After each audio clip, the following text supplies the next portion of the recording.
खूनी कुआं। सीमा गर्मियों की छुट्टियों में अपनी नानी के गांव आई थी। सीमा नानी के घर पहुंचने के बाद अपनी नानी के पैर छूती है और उनसे आशीर्वाद लेती है। तभी उसकी नानी उससे कहती है, इतनी बड़ी हो गई मेरी सीमा। चल जल्दी से हाथ मुंह धो ले, मैं तेरे लिए खाना लगा देती हूँ। भूख लगी होगी ना?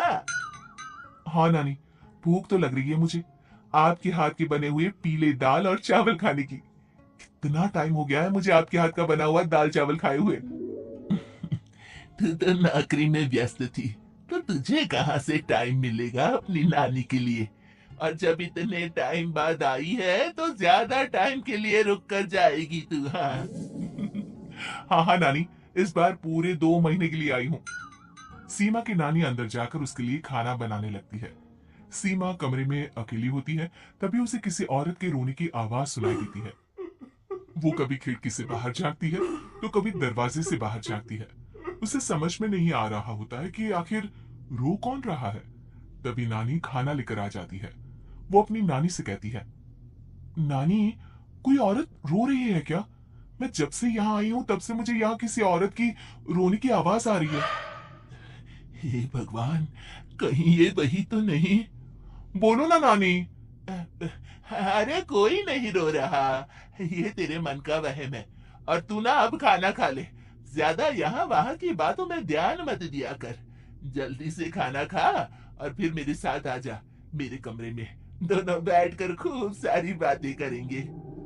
ऐसे ही अगले दिन सीमा अपनी नानी के साथ गांव की बाजार जा रही होती है। उसी रास्ते में फिर से किसी औरत के रोने की आवाज आती है। वो अपनी नानी से कहती है, अरे नानी, क्या सच में तुम्हें अभी भी किसी औरत की रोने की आवाज नहीं सुनाई दे रही? मुझे किसी औरत की बहुत बुरी तरीके से रोने और चीखने की आवाजें आ रही है। मैं बहुत परेशान हूँ नानी, आखिर ये कौन है? मुझे लगता है कि सीमा को शहर भेज देना चाहिए। यहाँ रहना उसके लिए ठीक नहीं। नानी बोलो ना, आप चुप क्यों हो जाती हो? सीमा, तू घर चल, मुझे तुझसे बहुत जरूरी बात करनी है। नानी सीमा को घर ले आती है और सीमा से कहती है, सीमा, कल सुबह तू शहर वापस चली जाएगी। अरे अचानक, आखिर क्या बात है नानी? आप मुझे ऐसे जाने को क्यों कह रही हो? मैं बस जो कह रही हूँ उस पर ध्यान दे। तू कल सुबह यहाँ से चली जाएगी, और ये बात मैं कोई मजाक में नहीं बोल रही। तू कल जाएगी तो मतलब जाएगी। अरे नानी, चली जाऊंगी मैं, ठीक है, पर आखिर बात क्या है ये तो बता दो। मम्मी से कोई बात हुई है या फिर मुझसे कोई गलती हुई है जो तुम मुझे अचानक से जाने के लिए बोल रही हो? देख सीमा, रात बहुत हो चुकी है और मुझे इस बारे में कोई बात नहीं करनी। चल, अब चल के मेरे साथ सो जा। सुबह की बस पकड़कर तुझे शहर भी तो जाना है। सीमा को अपनी नानी का ऐसा व्यवहार देखकर बहुत ही अजीब लगता है। उसे कुछ समझ में नहीं आ रहा होता है कि आखिर उसकी नानी उसे अचानक से गांव छोड़कर जाने के लिए क्यों कह रही है। ये सारी बातें सोचते सोचते सीमा की आंख लग जाती है और वो अपनी नानी के साथ सो जाती है। ऐसी ही आधी रात को सीमा को फिर से किसी औरत की रोने की आवाज सुनाई देती है। वो उस औरत की आवाज सुनकर बार बार करवटें बदल रही होती है और तभी उसे सपने में भी एक अजीब सी औरत की परछाई दिखाई देती है, जो इतना चीख चीख कर रो रही होती है कि सीमा डरकर उठ जाती है। वो पूरे पसीने पसीने हो रही होती है। वो अपने आसपास देखती है तो घर में बिल्कुल शांति का माहौल होता है। सीमा घबरा जाती है। वो अपनी नानी को जगाने की कोशिश करती है मगर उसकी नानी नहीं जगती। सीमा को फिर से उस औरत की रोने की आवाज सुनाई देती है। आखिरकार सीमा अपने आप को रोक नहीं पाती और वो घर का दरवाजा खोलकर बाहर निकलती है। आखिर ये माजरा क्या है? आज तो मैं पता करके रहूंगी। अब आवाज का पीछा करती हुई सीमा आधी रात को गांव की चौपाल के पास बने कुएं के पास पहुंच जाती है, जहां कुएं की चारों ओर बेड़ियां लगी होती है।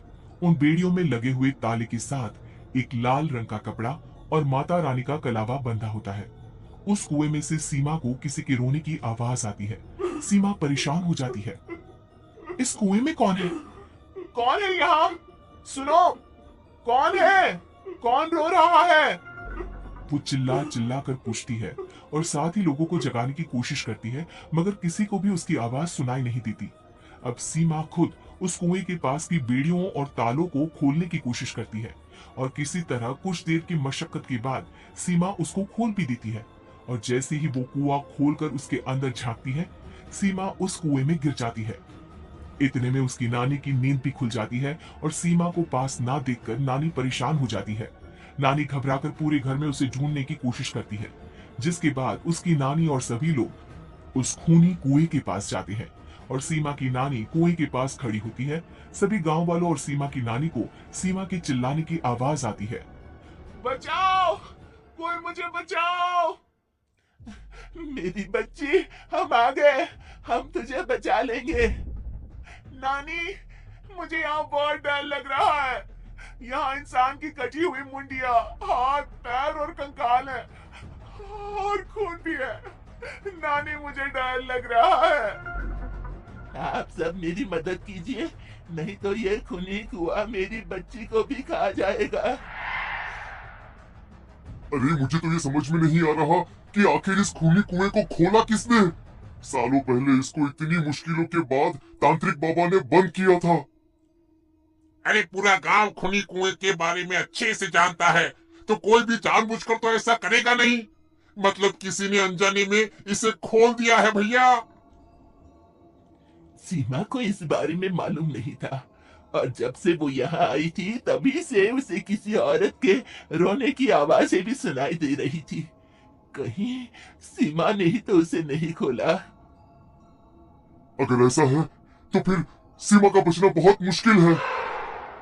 वहीं कुएं के अंदर सीमा रोते हुए बैठी होती है कि उसे आवाज सुनाई देती है जो कुएं के बाहर खड़े गांव वालों में से किसी को सुनाई नहीं देता। आज सालों के बाद मुझे ताजा खून मिलेगा।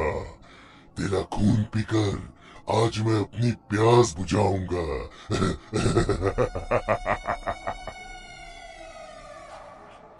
कौन है? कौन है? मत मारो प्लीज, मुझे जाने दो प्लीज। मैंने किसी का क्या बिगाड़ा है? वो तुझे मरने के बाद पता चल ही जाएगा। जितने में गांव वाले और सीमा की नानी कुछ सोच पाती, उतने में उन्हें सीमा के चिल्लाने की आवाज आती है और अगले ही पल सब शांत हो जाता है।